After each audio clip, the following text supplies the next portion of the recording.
SBI trading పేరుతో భారీ cyber fraud జరిగింది. వరంగల్ జిల్లాకు చెందిన ప్రైవేట్ లెక్చరర్ నుండి 37 లక్షల రూపాయలు కొట్టేశారు సైబర్ నేరగాళ్లు. స్టాక్ మార్కెట్ పెట్టుబడులపై నిపుణుల సలహా అంటూ ఫేస్బుక్ లో అడ్వర్టైజ్మెంట్ ఇచ్చారు. లింక్ క్లిక్ చేయడంతో SBI securities discussion WhatsApp group లో చేరాలి అంటూ మెసేజ్ పంపారు. గ్రూప్ లో జాయిన్ అయిన తర్వాత ఎస్బీఐ సెక్యూరిటీస్ పేరుతో మొబైల్ అప్లికేషన్ ఇన్స్టాల్ చేయించారు కేటుగాళ్లు.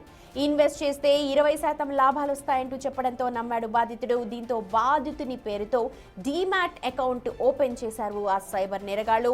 ఎస్బీఐ నకిలీ అకౌంట్ ను నమ్మి విడతల వారీగా దాదాపు 20 లక్షల రూపాయలు ఇన్వెస్ట్ చేశాడు ఆ బాధితుడు. ఆ తర్వాత మనీ విత్డ్రా చేయాలంటే మేనేజ్మెంట్ ఫీ కింద 17 లక్షల రూపాయలు చెల్లించాలంటూ కండిషన్ పెట్టారు సైబర్ కేటుగాళ్లు.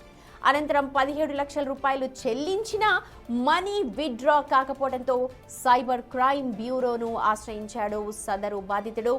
మొత్తం 37,11,000కు పైగా కాజేశారు సైబర్ క్రిమినల్స్. ఆన్లైన్ ఇన్వెస్ట్మెంట్ ను నమ్మొద్దు అంటూ సైబర్ క్రైమ్ పోలీసులు హెచ్చరికలు జారీ చేస్తున్నారు.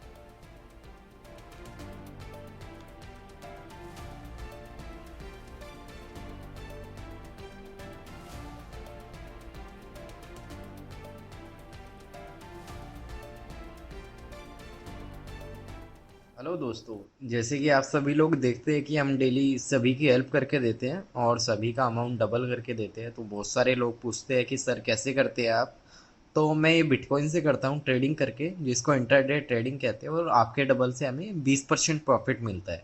तो अगर आपको भी पैसे की ज़रूरत है, आपको भी डबल करवाना है, अगर आप एक स्टूडेंट हो, आपको अपनी कॉलेज फीस भरनी है और आपके पास पैसे कम है बहुत ज़्यादा या नहीं है, और अगर आप जॉब करते हैं, आपकी सैलरी भी कम है और फाइनेंशियल इशू ज़्यादा है आपको पैसे का, तो आप मुझसे मैसेज करके अपनी प्रॉब्लम शेयर कर सकते हैं। जिस चीज़ में भी आपको पैसे की ज़रूरत है, मैं आपकी ज़रूर हेल्प करूँगा और आपको पैसा डबल करके मिलेगा। इसके बाद जैसे ही आपकी हेल्प हो जाएगी तो आप भी अपने फ्रेंड्स लोगों को शेयर करना, जिससे आपको कमीशन भी मिलेगा और दूसरे लोगों की भी हेल्प होगी।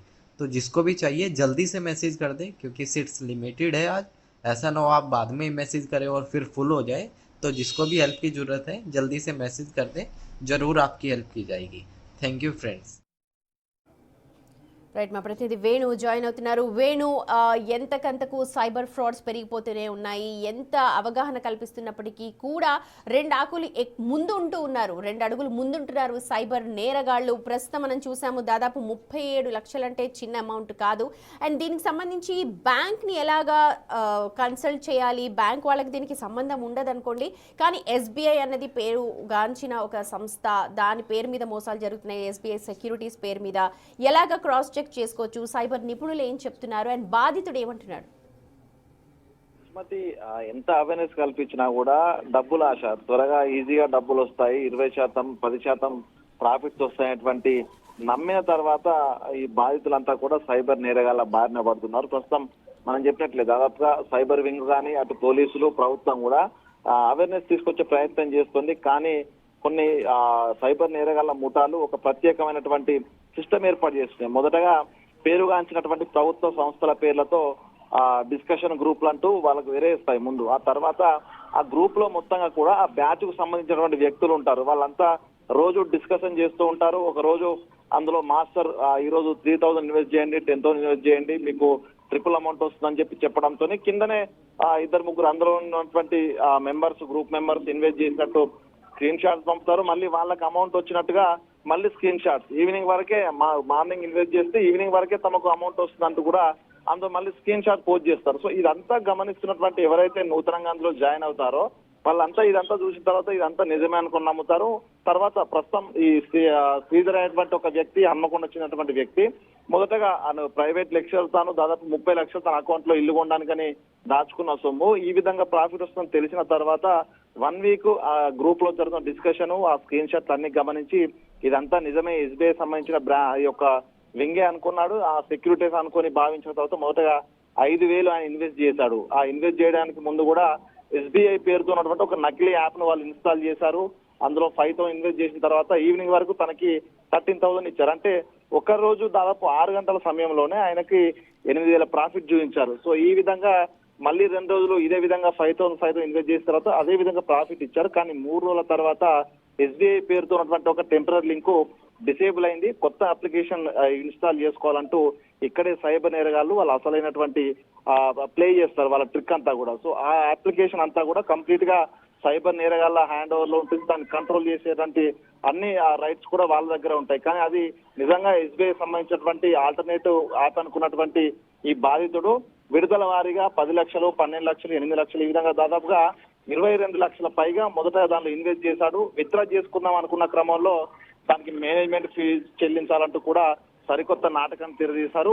అందులో గ్రూప్ మెంబర్స్ కూడా తాను మెసేజ్ చేసిన తర్వాత నేను ఈ విధంగా మేనేజ్మెంట్ ఫీజు కడుతున్నాను, నాకు విత్డ్రా పర్మిషన్ ఇవ్వండి అంటే అందులో మిగతా గ్రూప్ మెంబర్స్ చార్జ్ చేస్తుంటారు. సో వాళ్ళకి పేమెంట్ చేసినటువంటి లింక్ ఇస్తారు, ఇవ్వగానే మీకు అప్రూవల్ వచ్చిందని చెప్తారు. సో ఇది చూసి నిజంగానే ఆ పేమెంట్ చేస్తే మొత్తం డబ్బు డ్రా చేసుకోవచ్చు అని భావించిన బాధితుడు ఈ విధంగా 37,11,536 రూపాయలు కంప్లీట్ గా ఆ అకౌంట్ కు ట్రాన్స్ఫర్ చేశారు. దీంతో చివరికి వాళ్ళ ఫోన్ నెంబర్లు స్విచ్ ఆఫ్ అయ్యాయి, ఆ మెయిల్ అకౌంట్లు పనిచేయట్లేదు, తను ఆ అకౌంట్ ఓపెన్ చేయాలంటే కూడా తనకు యాక్సెస్ లేదు. సో ఎప్పుడు మోసపోయాను సైబర్ నేరగాల ద్వారా అని చెప్పి దాదాపు 30 రోజులలో ఈ విధంగా 30 లక్షలు పోగొట్టుకున్న తర్వాత చివరకు చేసేలేక సైబర్ క్రైమ్ బాధితులను ఆశ్రయించారు. అయితే మొదటగా ఎస్బీఐ పేరుతో జనాలు ఎవరైతే వాళ్ళ డబ్బులు ఆశతో ఉంటారో వాళ్ళంతా నిజమని నమ్ముతారంటూ ఈ బ్రాండ్లు ఏవైతే బ్యాంకింగ్ సంబంధించిన బ్రాండ్లు అదేవిధంగా స్టాక్ మార్కెట్ సంబంధించినటువంటి రిజిస్టర్డ్ అయినటువంటి సంస్థల పేర్లతో మొదటగా వాళ్ళను కూపిలోకి లాగడము, తర్వాత ఈ విధంగా గ్రూపులలో యాడ్ చేసి వాళ్ళను ఆకట్టుకుంటూ ఇది నిజమే నమ్మించేలా చేసి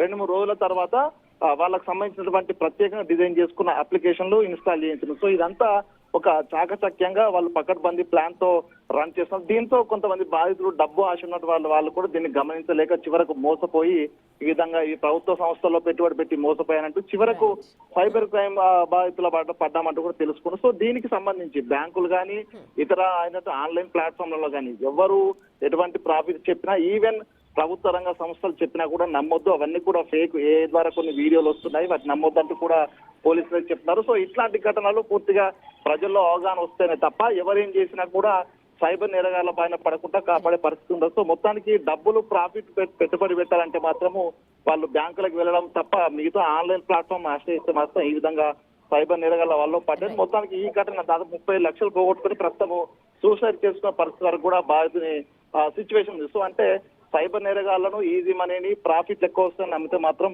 సిచ్యువేషన్ ఎట్లా ఉంటుంది, ప్రజలు అప్రమత్తంగా ఉండాలంటూ కూడా ప్రస్తుతం సైబర్ వింగ్ పోలీసులు చెప్తున్న పరిస్థితి. Right, thank you so much.